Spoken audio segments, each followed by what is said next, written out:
Good afternoon, and thank you for joining today's webinar.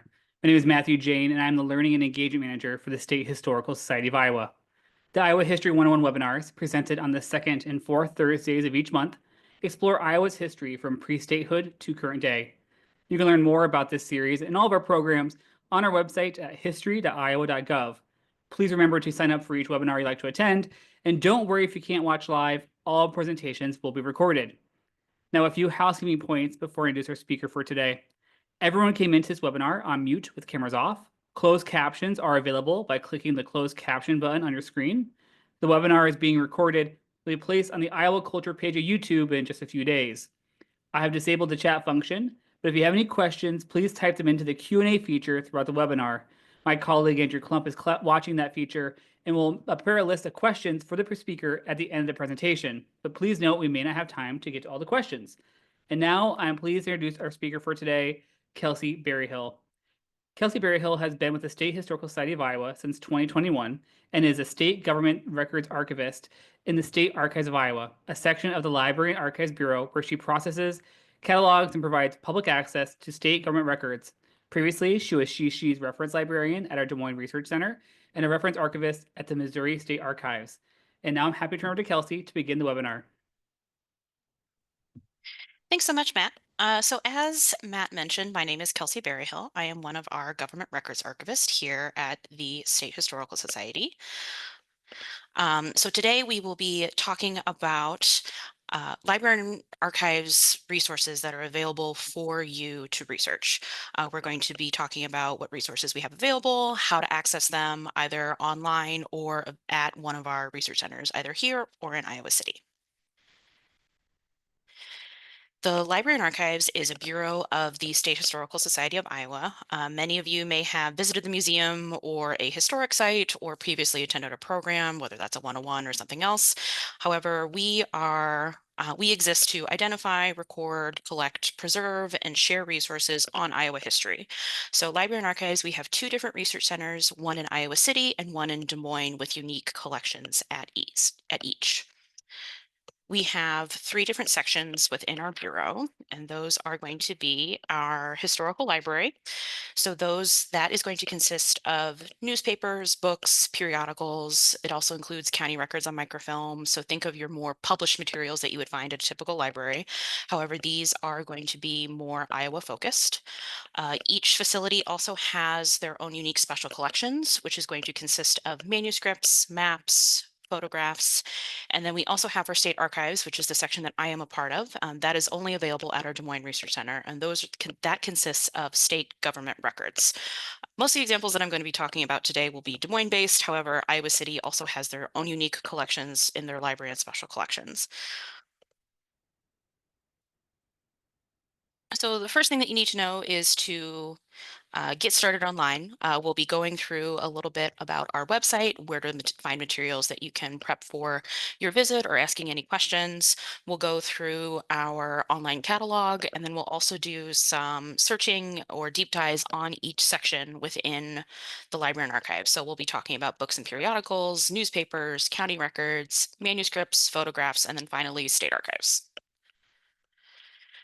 So the first thing you need to know is how to navigate to our catalog. So if you go to the State Historical Society of Iowa's website, which is history.iowa.gov, if you hover over our research tab, you will see a line about Iowa History Collections Catalog. So that is the link that you will need to navigate to. You'll be seeing the catalog page a lot, so I wanted to start off by where you can find it.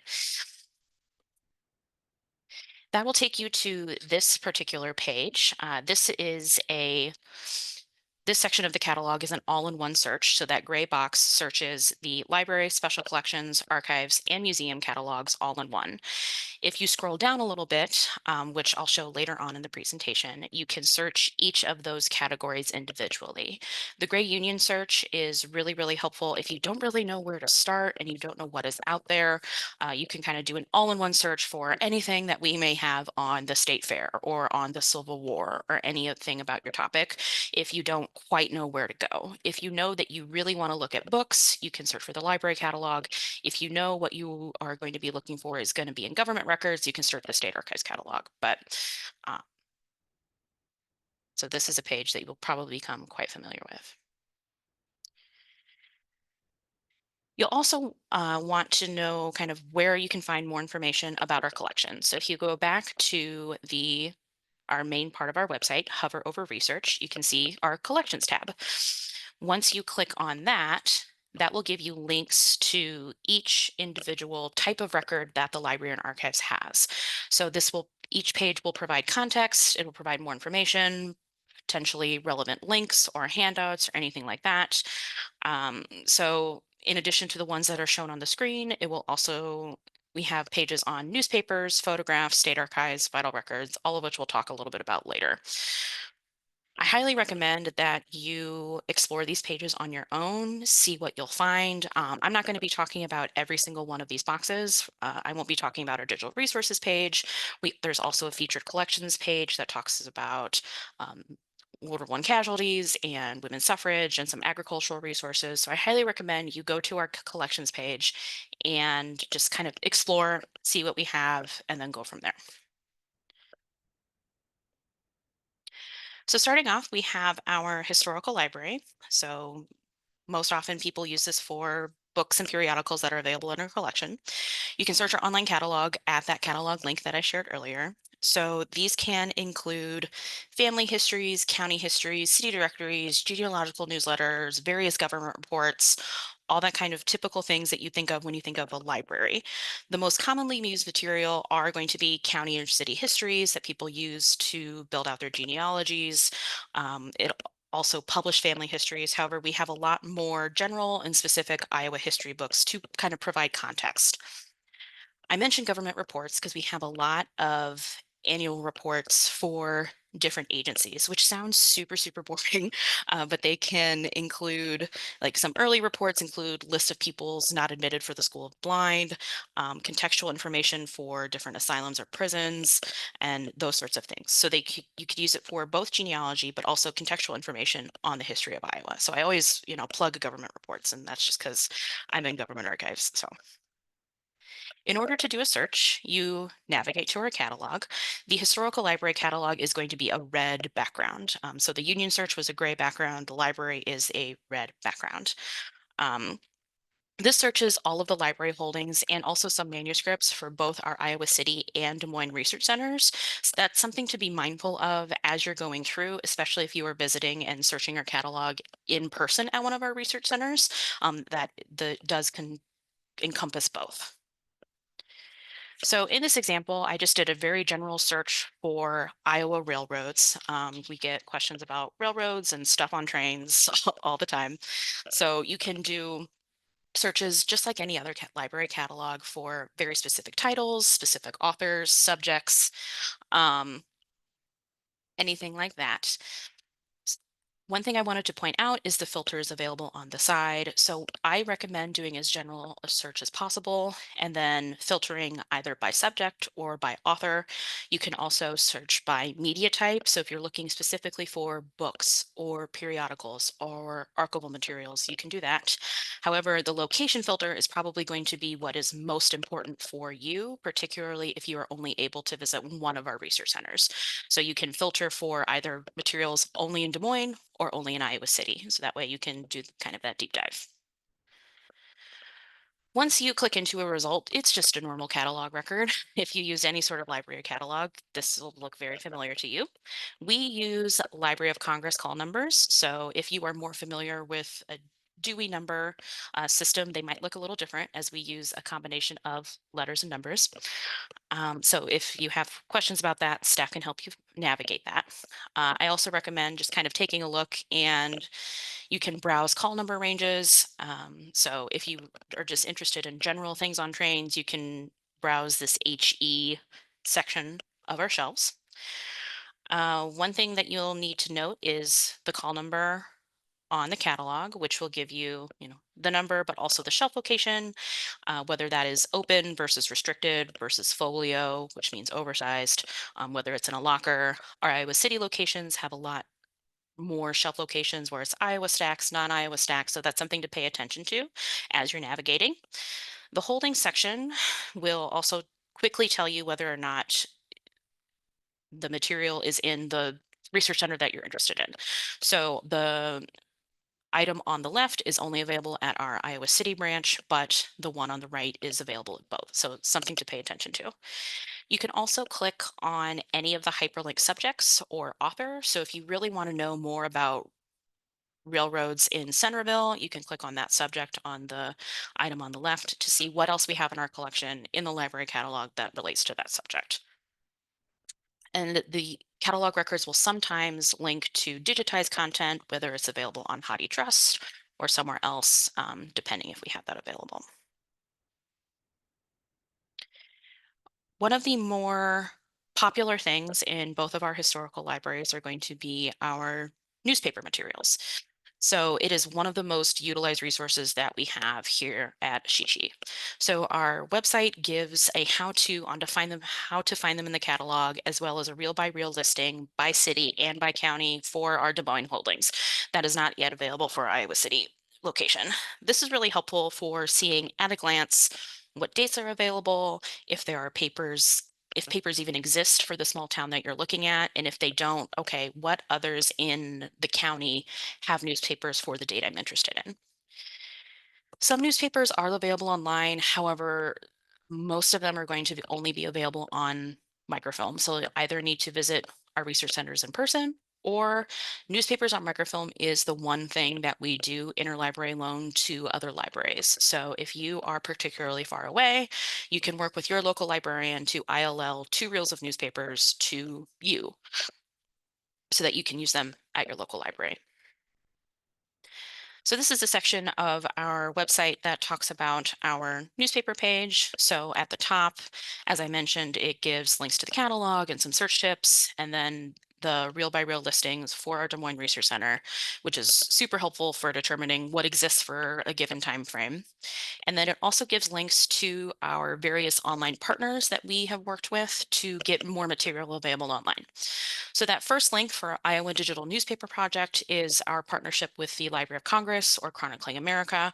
Many of you may have already used that. It is really great for early state history. It includes Iowa's first newspaper, the Dubuque Visitor, includes other early newspapers such as the Burlington Hawkeye, the Iowa Bystander, the African American newspaper is available on there, as well as some other foreign language newspapers. So that's a really great resource, particularly for early state history.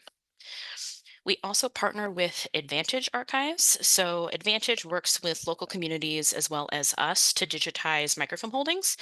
Each community has their own landing page. So if you're looking for information on a specific community like Pella or Storm Lake or Dunlap, this is really great because you can search by keyword or name, and you can also browse by date like you would on microfilm, but it's all digital.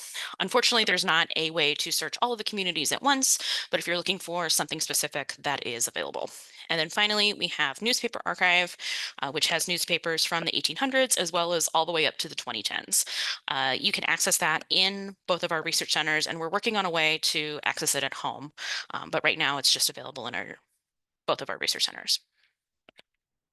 One thing that I do want to note is that if the newspaper that you're interested in is only available on microfilm, both of our research centers do have microfilm readers that you can save items to a USB, so you can make your own PDFs and then take them with you. So you don't have to just print. We have ways to save things digitally as well. So these are just, some examples of newspapers. The one on the left is the Audubon County Journal, which is available on Chronicling America. And then Leetown News was a small community paper here in Des Moines, but that is microfilm only. But as I mentioned, you can save them digitally. So we have news machines that you can enhance the image really well for items that were previously unreadable. Pivoting to another aspect of our historical library, which is our county records on microfilm, which is also extremely, extremely popular. These records are on microfilm at the Des Moines Research Center. Our Iowa City location has some county vital records, but the bulk of these records are going to be here in Des Moines. We have a full listing by county online at our website. This just gives ranges. We have a reel by reel listing in our research center, but you can see quickly at a glance if we have the item that you're looking for the date that you need. The records available vary by county and by year, but they typically include county level births, deaths, marriages. It includes probate records, deeds, naturalizations, and more. The years are typically from whenever the county was founded until around somewhere between 1900 and 1920. Like I said, this depends on by county, but that kind of gives you an idea of what material we do have. So some examples, we have our probate records. So the will on the left is from 1911, and the probate record book is from 1890. The record book are going to be each entries that are happening in the court on a given day. How these are set up are going to be different county to county, year to year, whether that is written versus typed, whether or not that's indexed or not. You can use these for proof of death or children's names, which is really great, particularly before 1880, when birth and death records become a thing. It gives great insights into what was important and how people live their lives. Once I saw a will where the deceased bequeathed 17 watches, which I thought was really odd, but then the more you read, it's, oh, he's a watchmaker. So that would make sense as to why he was giving out 17 watches. I also saw one where one woman in her will detailed very specific photographs and portraits, then framed items that were given to each of her family members. And then I had an old boss say, that's where she probably hid her money. So you can find a lot of different things in these wills and probate records, not just linking, parent to child. We also have deeds, which is really great for tracking property between buyer and seller. It may or may not have a wife's name. It can sometimes include a price as love and affection, or for $1, which might give some familial clues that those last names don't necessarily match up. So deeds seem kind of boring because it's just land records, but also important. And then finally, we have kind of the other stuff. So the other largely depends on county. This is just a selection. So that includes the Register of Teachers. I have also seen that we have physicians or dentists or lawyer registers. So if you're looking for, something like that, we might also have cemetery records or church records or, something like that. They may not give genealogical information, but it will give you a place and time and provide context, or, might be good for other sorts of histories that folks are doing. On the right there, we also have a record of widow's pension for this is Adams County. And this includes a list of children under the age of 14 and includes their dates of birth, which is really, really great if that's information that you're missing. I wanted to touch briefly on state and federal censuses. So these are all available online through Ancestry and Family Search, which includes federal censuses up until 1950, because censuses open up after 72 years. It also includes state censuses for the state of Iowa, 1856 to 1925, as well as special censuses and mortality and other non-population schedules. There's more information available on our website, and that website page will give you direct links to each individual census. The physical records for the state and special censuses are housed here in the state archives, but wanted to let everyone know that there is this online option that you can both search by name as well as browse the pages in case you want to look through them if a spelling is particularly wonky. And then finally, for historical library, we have some vital records. So I could give an entire one-on-one on the ins and outs of vital records, where they are, restrictions. So this is very, very brief. So if you have any questions about this, feel free to shoot us a note and we'll get there.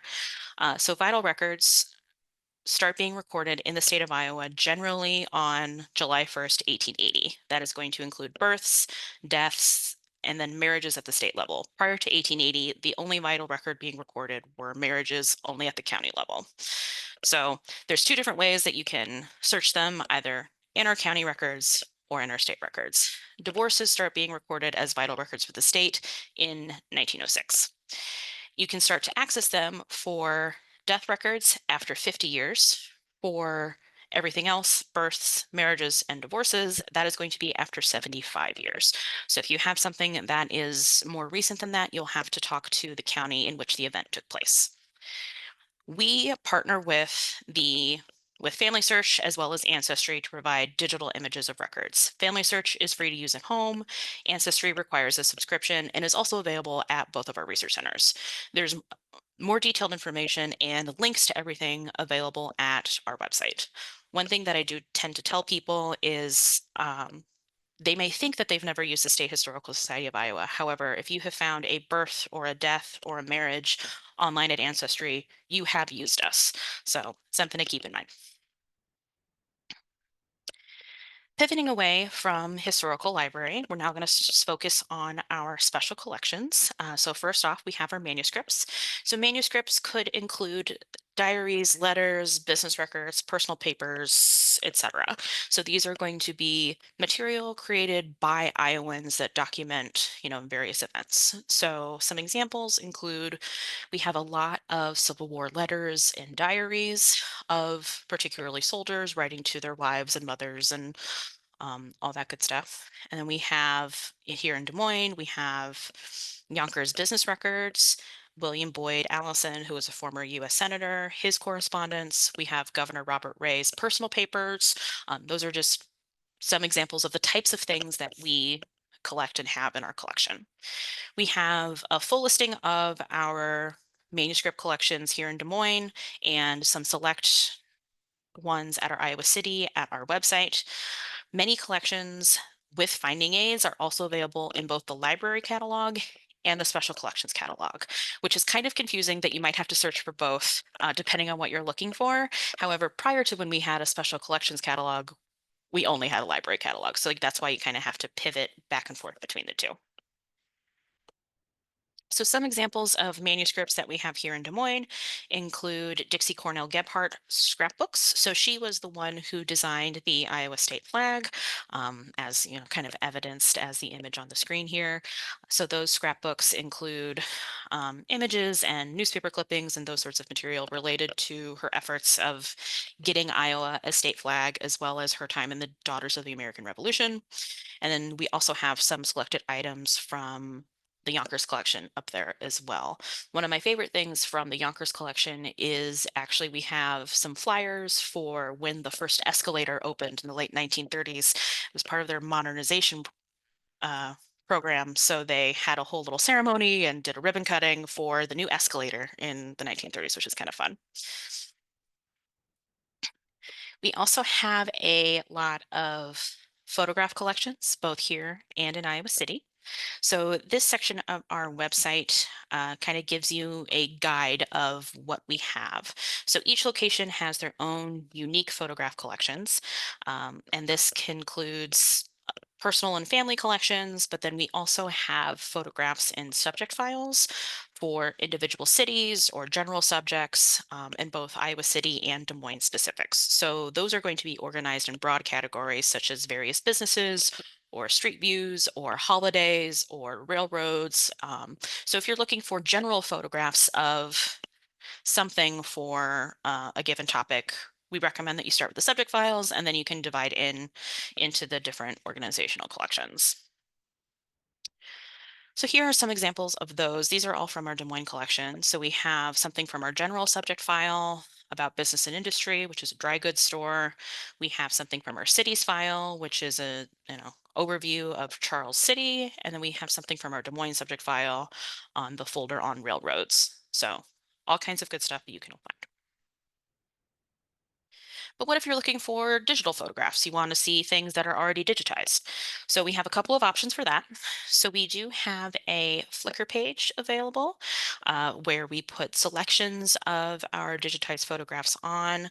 These can include specific collections such as the Robert Patton collection or the Bill Gillette collection, but also includes things that are organized by subject. So on this page, you can see there's Iowa and World War I, there's baseball, there's the Iowa State Fair. So those are going to be items from both facilities, various collections, just on a given topic versus, a whole photograph collection. So you can look at those and search them and see what you can find. You can also search our special collections catalog for photographs. So special collections is going to be the purple catalog. I think I mentioned a little earlier that you can also search manuscripts here. So For this, uh, we just did a general search for Civil War. And all of these, the first couple of options are going to be different photograph collections. So much like the library catalog, you can also filter by subject or date or location. So if you're looking for items here in Des Moines or in Iowa City, you can navigate that as well. Once you click into a specific item, it gives you the title, the date, the holding location is going to be important, so that's which facility that you need to look at. It gives you the scope, so a little bit more information about that particular collection. Some of them, particularly if it's a large collection, will have a finding aid. It also has the physical location of those materials so that staff can pull them for to look at them. And then it can include some or all of those digitized photographs. And so that is going to be over on the right, and you can scroll through to see what's available. As you can see, this one has a little caption as well as the photo number. So if you are interested in, that photograph for something, you have all the information you need to request that from us.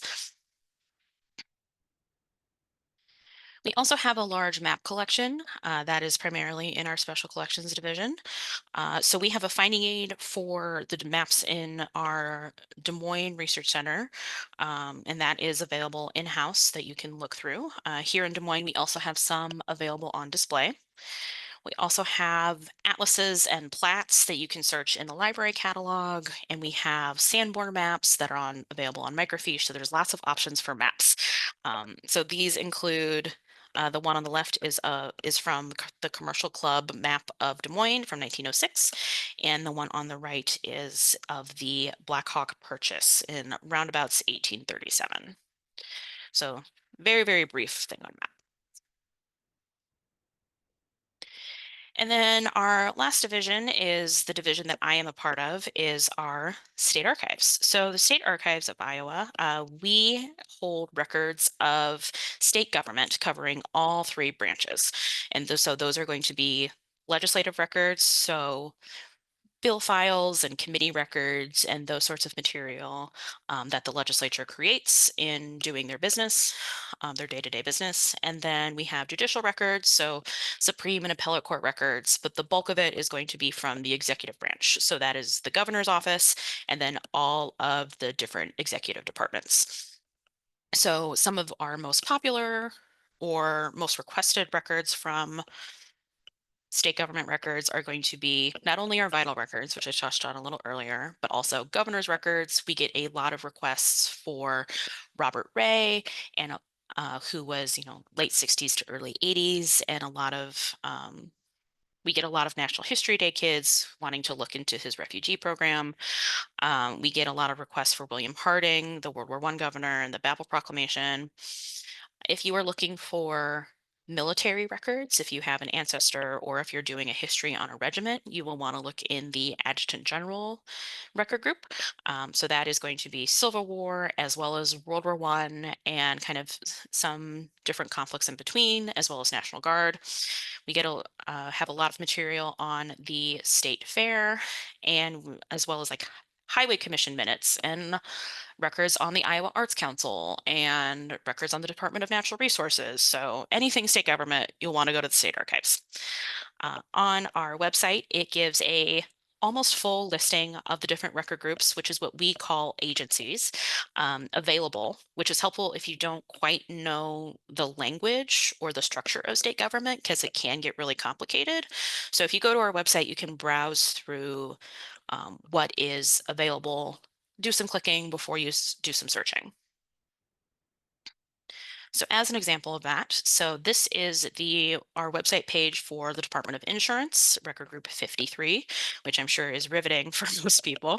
But so each individual page will give an overview of the record group. So as I mentioned, the record group is the agency. That number is just a control number that we use. It will also give a link to the catalog if there are box lists available in the catalog. And it will also give a list of series or different types of records that are available within under this agency. So for the Department of Insurance, you can see that we have some correspondence from the 1960s and 1970s. We have some litigation files from 1951, have articles of incorporations from 1919. So this gives you an overview of kind of what is going on, what all we have.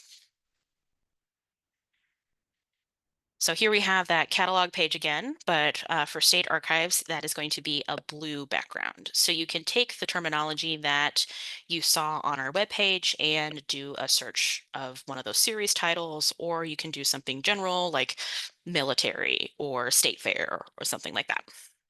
So once you do your search, so if you do a search for military, or if you know that you want to look at adjutant general records, you will find something that looks like this. So this is the catalog record for that record group, which will give you a scope or an overview of that agency.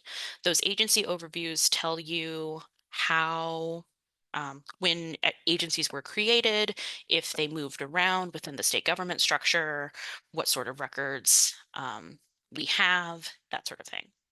In order to look for more specifics, you can click on the Click for Record Group tree, which will give you this drop-down menu of all of the different types of records that we have.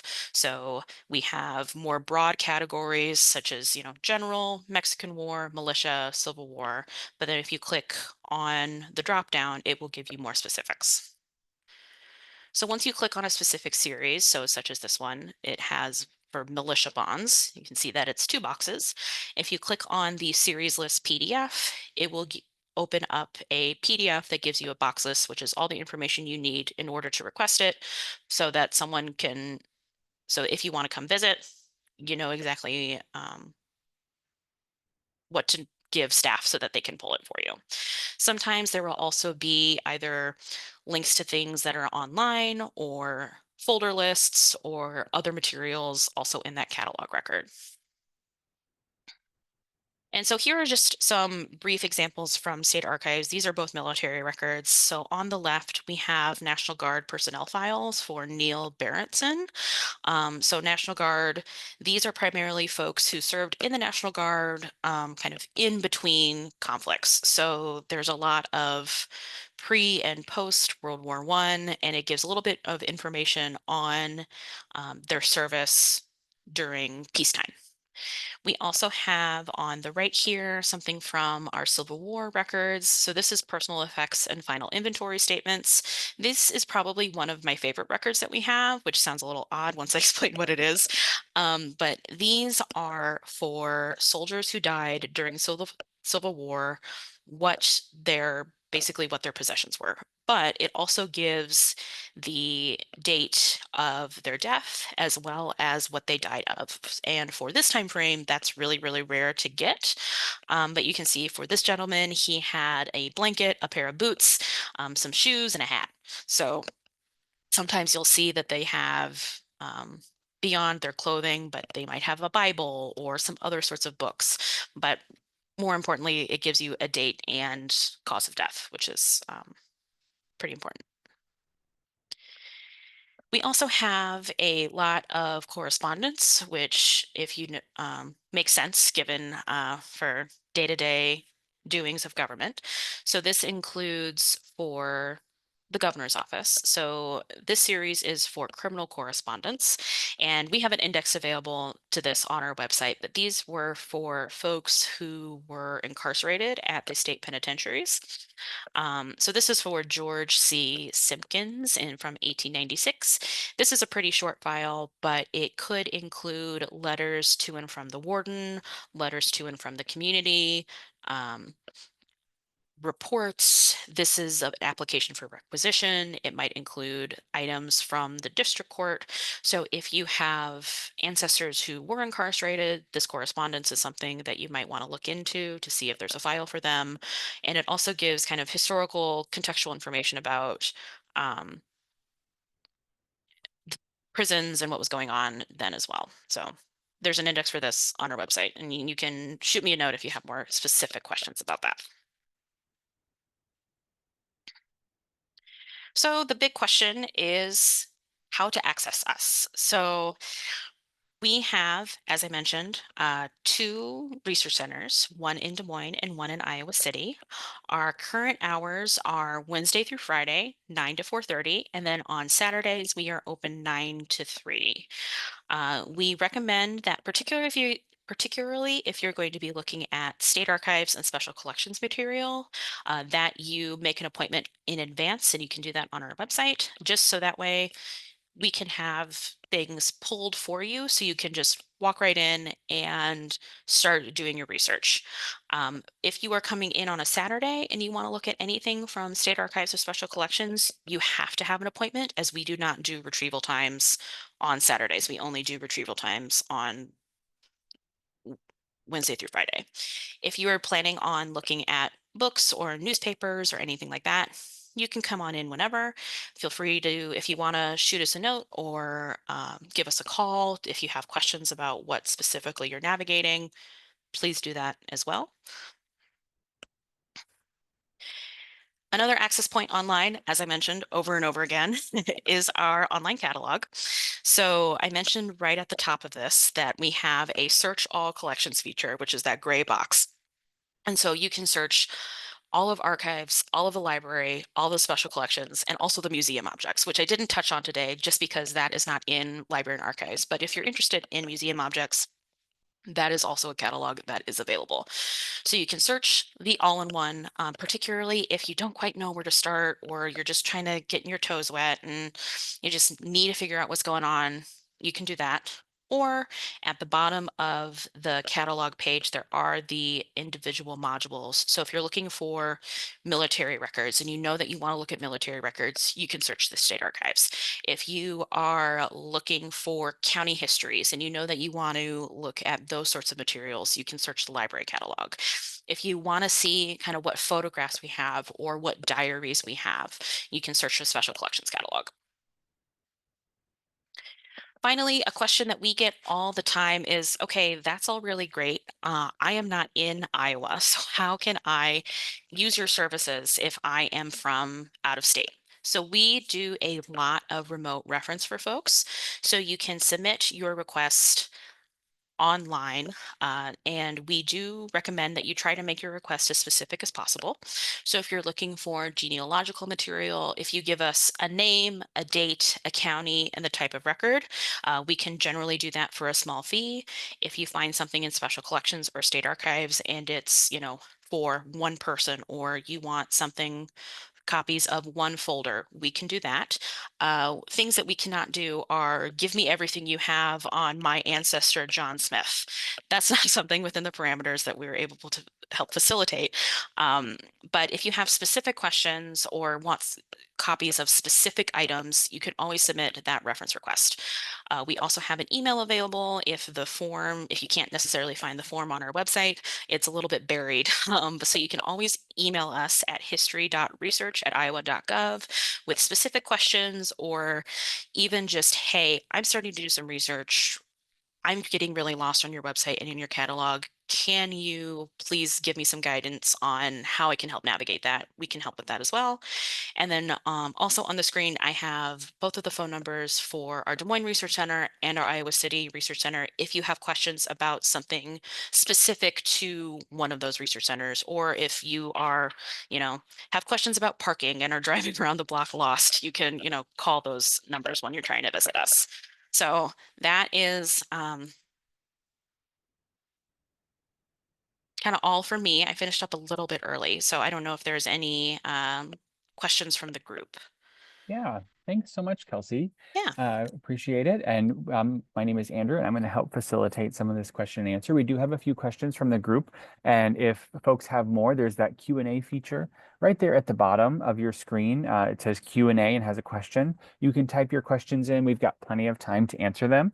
So take advantage of the opportunity to talk to Kelsey. There's not many people here who know more than she does about state archives, but also how to go about doing research and working with our wonderful staff here. So be a great time to ask those questions. So the first question I see for us is, can you explain how to use Family Search? It says, I just tried and it wants me to either create an account or to log in. Could you maybe, reframing, can you tell us what Family Search is for folks who may not be familiar? And then tell us about how we can use that in conjunction with the research centers and collections? Sure. So Family Search is a website that is actually owned by the Church of Latter-day Saints. You do have to have an account to access it. However, it does not cost anything. So you can, just log in with your email and go through that way. So we partner with Family Search quite a bit to get materials online. So I know that some of our birth and death records are available there, as well as our World War I bonus claims. So if you create an account, you can either search by name on their homepage, or if you go to they have a catalog portion that you can specifically go to Iowa related materials. You can see what all is there specifically for Iowa. Unfortunately, you do have to create an account in order to view those records, but it is free. So they send you a lot of emails sometimes, but it is ultimately free. I don't know if that sufficiently answered the question or not. Sure. I think so. If Okay. not, let us know in the comments. But could you also then, if a Family Search, another thing we hear a lot about is ancestry. Could you talk about is that the same thing? Are the same things available on both Family Search and Ancestry? If I was looking for them? Sure. So there is quite a bit of overlap between Family Search and Ancestry. So we work with both in order to get the most records available online for folks. So Ancestry has birth and death records, as well as World War II bonus claims, as well as consecutive register of convicts. So I mentioned a little bit about Iowa State Penitentiary records. Those are available on Ancestry. So we work with them and they come in to digitize the material for us. They do all the indexing and then they put it up online. Family Search does a very similar process. So it's very similar sorts of records, births and deaths. And then there's also World War I bonus claims, as I mentioned. So we work with both of them to get as much as we can available online. They have very similar records, but they are ultimately different. We also, with something I will mention about Family Search, is when the County Records Project started back in the 70s, we were working with it's now called Family Search. It wasn't called Family Search then, to microfilm all of those county records. And now Family Search is working on digitizing all of those county records as well. So they have very, very similar missions, which is to provide public access to government records for the purpose of genealogy. They just have slightly different, at least for Iowa, slightly different ones that are available online. Our research center has a list of all of those. So if you have questions about what is available on Family Search versus Ancestry, please reach out. I know we have a handout that has direct links to everything as well. Super. Thanks so much. There's a couple other questions. If people have them, please feel free to put them in. There's still plenty of time.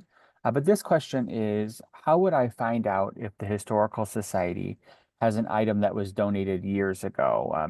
This is referring specifically to the 1st Iowa Cavalry Company D had rescued an enslaved man during the Civil War. They unchained him, and it was written about that the chain was donated to the Historical Society. So maybe that's an example of maybe you found something in your research or writing that says that something was given to the Historical Society. If someone wanted to see if it was still here or explore that, how would you encourage them to go about starting that search?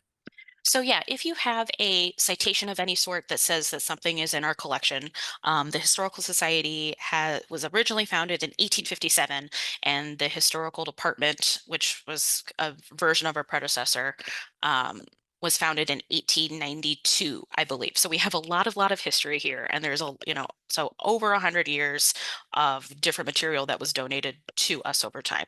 So what I would recommend is either filling out a reference request form or shooting us an email with that, with the citation. If you can include a link or a scan of the page that you found that citation, that is really helpful. And then our reference librarian can forward that to the most appropriate staff member. It sounds like that would be an object, so that would go to our museum team.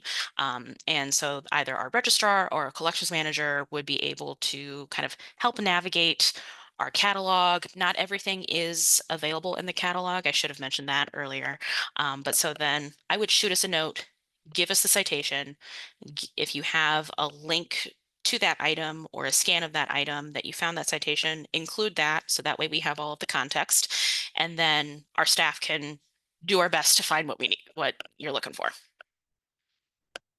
Super. Thanks, Kelsey. I think that's super helpful because, yeah, as you mentioned, there was the Historical Society and the Historical Department, but sometimes people didn't didn't differentiate between the two or things there, and now they're just one. And so it can often be a really interesting task to find something that was donated over 100 years ago or something like that. All right. So another question it showed on some of your slides that there was a restricted access or restricted section. What does it mean if it says restricted access, or would that mean the same thing in the library versus, say, the archives? Sure. So many of you may or may not know that for our library here in Des Moines, we recently renovated. So we were not in our permanent space for about 5 years, and we moved everything out and we moved everything back in. So if you're looking at something in the Des Moines library and it says open access versus restricted, you can kind of ignore that. We had an open section and a restricted section. However, part of the moving back into the space was integrating both of those. So now we just have one big open section. Our Iowa City facility works a little differently, but that's how it is here in Des Moines. So it used to be items in our restricted section were things that were in bad condition or, that sort of materials, but now it is all open. If you find something that is restricted in state archives, that's a whole other process. There's a bunch of different reasons why something might be restricted. It might be the presence of social security numbers. It might be the presence of archaeological information that we have to restrict as per Iowa code. So for state archives, we have in Iowa code, there are examples of items that are restricted or closed. So if there's something that you would want to look at that is restricted, we would have to loop in the state archivist. Sometimes people have written, project proposals, and then we give access on a case-by-case basis. That is not the case for the majority of records in state archives. Our whole shtick is to provide public access. So if you see restricted anywhere, that's kind of what that means. In the Des Moines Library, you can basically ignore it. It's just a holdover from our previous research center, but updating all those cataloged records is a lot. So hopefully that answered that. Great, thank you. Another question I see here is, when materials are available online or in a digitized form, is there any difference between the online or digital materials and what I would see in the physical record? Is it worth it to come in and try to see the physical item? Generally not. Generally, particularly when we work with Family Search and Ancestry, the digital surrogate is pretty accurate. Sometimes there might be items that if it's a bound volume, I know for like some of the state census material, the gutter, so like basically the in between of the pages is really tight. So sometimes the digitized images might be missing some of that. However, if the gutter was tight when the microfilm or digital images was taken, the gutter is also going to be tight in real life. I think the only really example of something that would be beneficial for you coming in, if you already have the digital version, is if somewhere on there it says see back or see reverse, and then the back or reverse was not scanned, then yeah, probably submit a question and we can, get you a scan of that backside. But generally, the digital images are pretty good and are going to be really, really similar to the physical material that you would see here in person. Terrific, thank you. Can you tell me why do the newspapers, I think you mentioned stopped at 1910, or maybe the online ones? Is there a reason for that, or why certain ones are available up to a certain point online or digitized? So through Chronicling America, there are a lot of newspapers that only go up until I believe it's 1921. And so part of that is just copyright issues, which I am not a copyright attorney, so I don't know all of the ins and outs of that. But basically, for the Chronicling America project, things that were before 1921 are out of copyright, so we're able to kind of freely put them available online. Post 1921, it gets a little tricky, and that might be the incorrect year now. I don't know. Things get a little tricky just with if the paper particularly is still being published. So that's kind of why, specifically for Chronically America, why the cutoff is 1921. I think that's what you might have been referring to, Andrew. I'm not sure. Sure, sure. Okay. Um, I was just curious. Um, can you, another question here.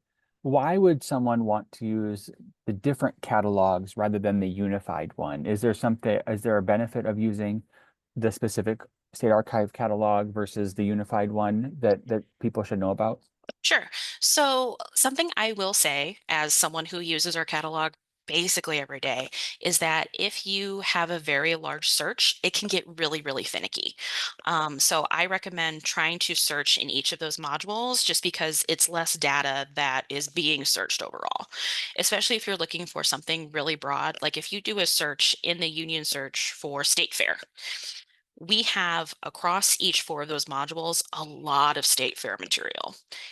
Also, when you do a union search, the museum material shows up first, and there's not a way to filter that out. So if you are looking for Civil War or Railroad or State Fair, you're going to see a lot of material from the museum that may not be relevant to your research if you want to look at, textual material.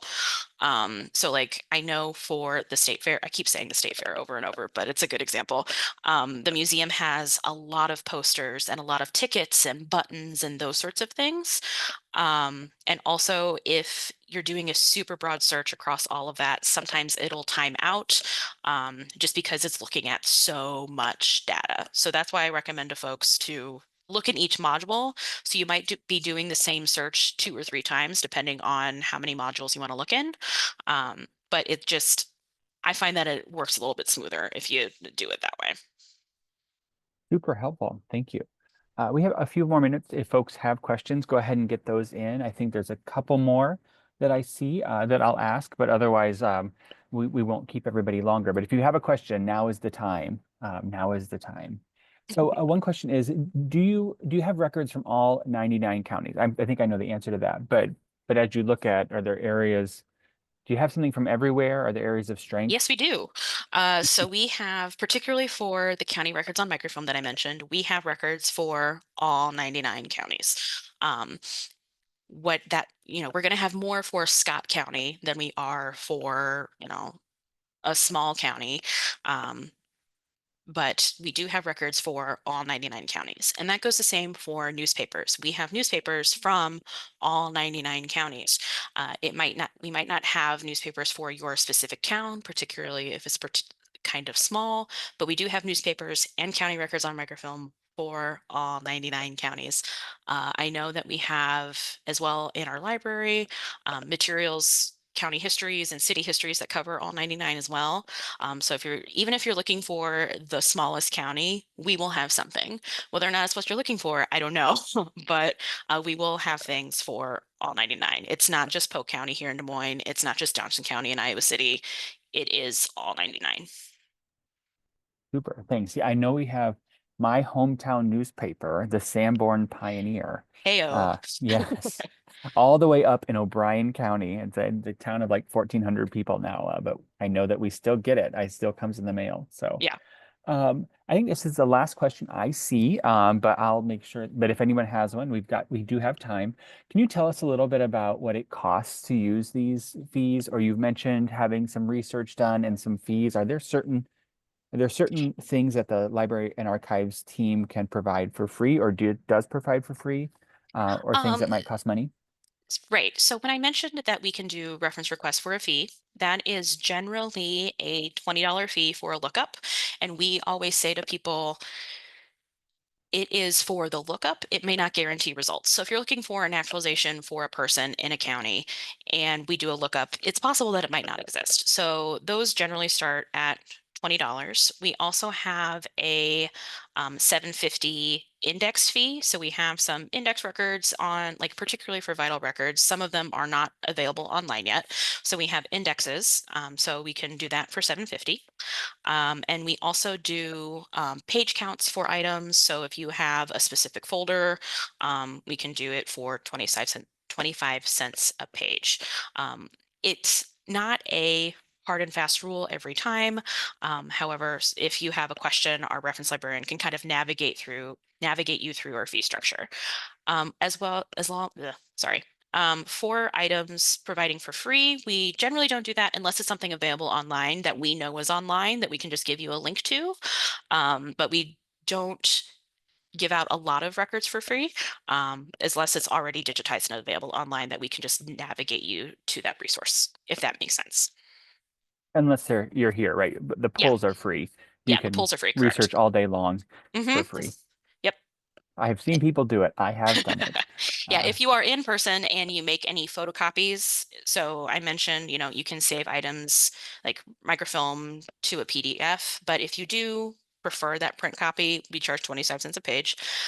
If you are doing research with state archives or special collections, staff can do photocopies for 25 cents a page, or just bring in your phone and camera and you can take pictures of everything for free for yourself. Super. Oh, and we just got a question, and we do have Okay. time for it. I thought that was last one, but we got one right here, right in here at the end. How does the Iowa Heritage Digital Collections fit with the State Historical Society? I'm not familiar with that, Kelsey, but do So you know? I believe the Iowa Heritage Digital Collection is a project of the State Library of Iowa, which is confusing, but is not our organization. So the State Library of Iowa, they have a very similar mission. They collect government documents and they provide consulting and other resources for libraries and librarians. That was a project that was started by them over 10 years ago at this point. I don't know the status of that project. I know that we have some items available on there, but ultimately that is the State Library of Iowa's project, not the State Historical Society of Iowa's project. So I'm not 100% sure on all of those details. Well, that's helpful to know, though. It gets people to the right spot. And if you ever Yeah, need help getting to the state library, both I guess physically or digitally, we can point you in the right direction because they're exactly. just up the hill from us. Great. Well, seeing no more questions, I'll bring this webinar to a close. I want to thank everyone for joining us today. And I want to especially thank you, Kelsey, for presenting all this great information. It's really wonderful and exciting. I know people will use it both today, but also in the future. We hope everyone who will sign up for the Iowa History 101 webinars that take place on the second and fourth Thursdays throughout the year. And there are great stories to tell in the upcoming months, especially this month as we celebrate Iowa History Month. For more information and to register for future webinars in this series or watch the recordings, check out our website at history.iowa.gov. And if you want to see more, you can find over 90 recorded webinars from past 101 programs on the Iowa Culture YouTube channel. And we're celebrating 5 years of Iowa History 101s this year. We look forward to virtually seeing you at our next special Iowa History 101 webinar next week on March 13th. The topic will be Last Days in Vietnam, First Days in Iowa. Thank you all again for joining and have a really great afternoon.